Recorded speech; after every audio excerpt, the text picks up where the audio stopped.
പറഞ്ഞത് സിത്താരയ്ക്ക് മനസ്സിലായില്ലാന്ന് തോന്നുന്നു. ഞാൻ വിശദമായിട്ട് പറഞ്ഞുതരാം.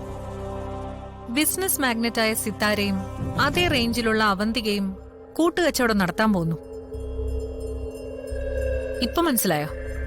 ബിസിനസ് പാർട്ട്ണർഷിപ്പിനെ കുറിച്ചാണോ അവന്തിക പറഞ്ഞു വരുന്നത്? അതെ. സിറ്റിയിലെ ആ സ്ഥലത്ത് നമ്മള് എന്തെങ്കിലും ഒരു സംരംഭം തുടങ്ങുന്നു. പകുതി ഫണ്ട് എന്റെയും ബാക്കി ഫണ്ട് സിത്താരയുടെയും. ഇതുവരെയുള്ള ബിസിനസ് ഒക്കെ അങ്ങനെ തന്നെ നിന്നോട്ടെ. ഇനി തുടങ്ങുന്നതിനെല്ലാം 50-50. സിത്താര എന്തു പറയുന്നു? അവന്തിക പറയുന്നതിനോട് താല്പര്യക്കുറവൊന്നുമില്ല. ഒരുമിച്ച് ബിസിനസ് ഒക്കെ നടത്തുമ്പോ നമുക്കിടയിലുള്ള ഈ ഫ്രണ്ട്ഷിപ്പ് പോവെന്നാണ് എന്റെ പേടി. ഏയ്, അങ്ങനൊരു പേടിയുടെ ആവശ്യമില്ല. നമുക്കിടയിലുള്ള സൗഹൃദം കൂടുകയേ ഉള്ളൂ. നമ്മൾ രണ്ടുപേരും ഒരുമിച്ച് നിന്നാ വിജയം ഉറപ്പാ. അങ്ങനെ ഒരുമിച്ച് മുന്നോട്ട് പോകുമ്പോ ഒരു വർഷം നമ്മുടെ രണ്ടുപേരുടെയും കമ്പനിയുടെ ടേൺ ഓവർ എത്രയായിരിക്കും സിത്താര ഒന്ന് ഊഹിച്ചു നോക്ക്.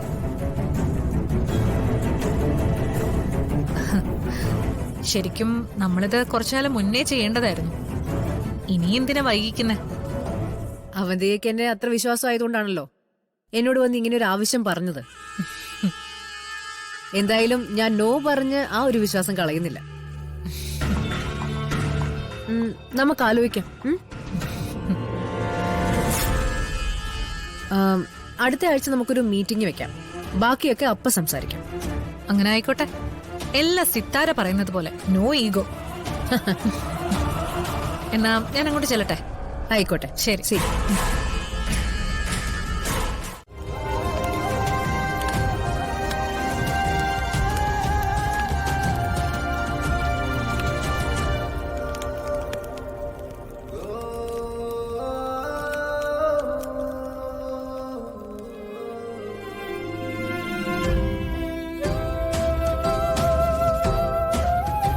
കൃഷ്ണയെ നീ എന്തേ കാണിക്കുന്നേ? സത്യത്തിന് പേര് കേട്ട ക്ഷേത്രം ഇത്. അസത്യമായ കാര്യങ്ങള് നാഗങ്ങള് സഹിക്കില്ല. വിവാഹത്തിന് നവീൻ താലി ചാർത്തിയത് എന്റെ കഴുത്തിലല്ലേ മോളിക്കുട്ടി? ദാമ്പത്യ പൂജയ്ക്ക് നവീനോടൊപ്പം കാതെയിരുന്ന അതിന്റെ ദോഷം അവർക്കല്ലേ കിട്ടുക? അത് സംഭവിക്കാതിരിക്കാൻ വേണ്ടിയാ ഞാനിതൊക്കെ ചെയ്യുന്നത്.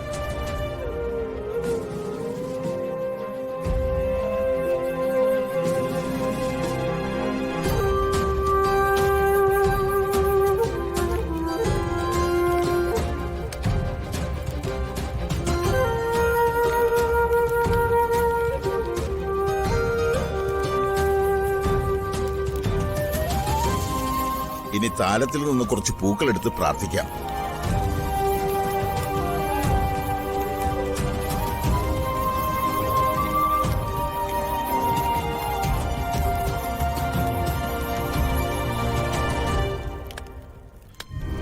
ഇനി ഭാര്യമാർ അവരുടെ ഭർത്താക്കന്മാരുടെ പേരും ഭർത്താക്കന്മാർ ഭാര്യമാരുടെ പേരും 7 തവണ മനസ്സിൽ വ്യക്തമായി ഉച്ചരിക്കുക.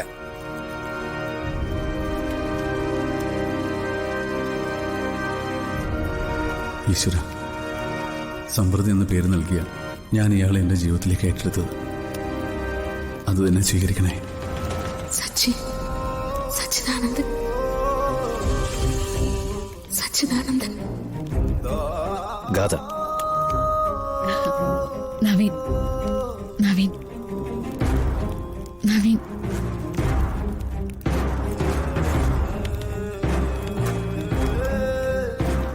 പൂക്കൾ വിളക്കിലേക്ക് സമർപ്പിക്കുക.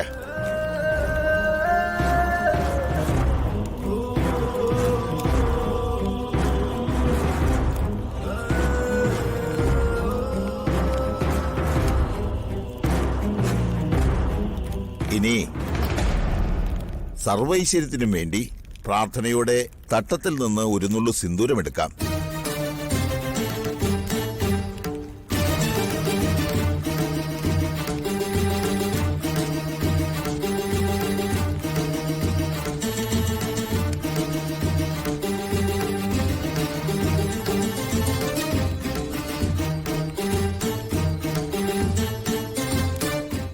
അത് മാഡം, മാഡം ഞാനൊരു കാര്യം കേട്ടു.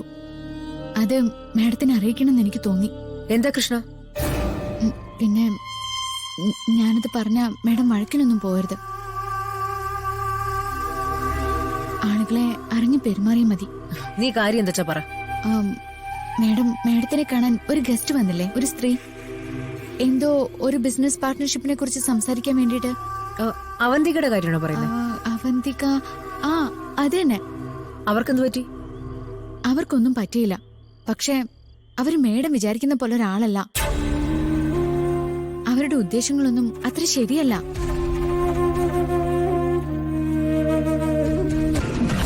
സിത്താരെ ഒടിച്ചു മടക്കി എന്റെ ഉള്ളം കയ്യിൽ വെച്ചിട്ടുണ്ട്. നമുക്ക് പുതിയ പുതിയ പ്രോജക്റ്റുകൾ കൊണ്ടുവരാം. ആദ്യം കൂടുതൽ ഫണ്ട് നമ്മൾ ചെലവാക്കും. പിന്നെ അപ്രതീക്ഷിതമായ സാഹചര്യങ്ങൾ നമ്മൾ ഉണ്ടാക്കുക. സിത്താരയുടെ നല്ല മനസ്സ് മുതലെടുത്ത് മുഴുവൻ ഫണ്ടും അവരെ കൊണ്ട് ചെലവാക്കിപ്പിക്കുകയും ചെയ്യും. എല്ലാം കഴിഞ്ഞ് നമ്മൾ അവളെ ചതിച്ചു നമുക്ക് മനസ്സിലാവുമ്പോ അവളുടെ സ്വത്തിന്റെ 3/4 ഭാഗവും നമ്മുടെ കയ്യിലുണ്ടായിരിക്കും.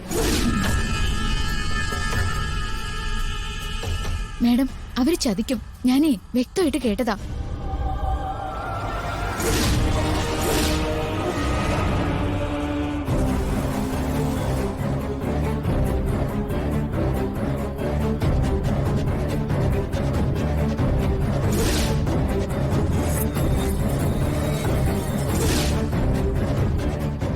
മേഡം ഒന്ന് സൂക്ഷിച്ചാ മതി.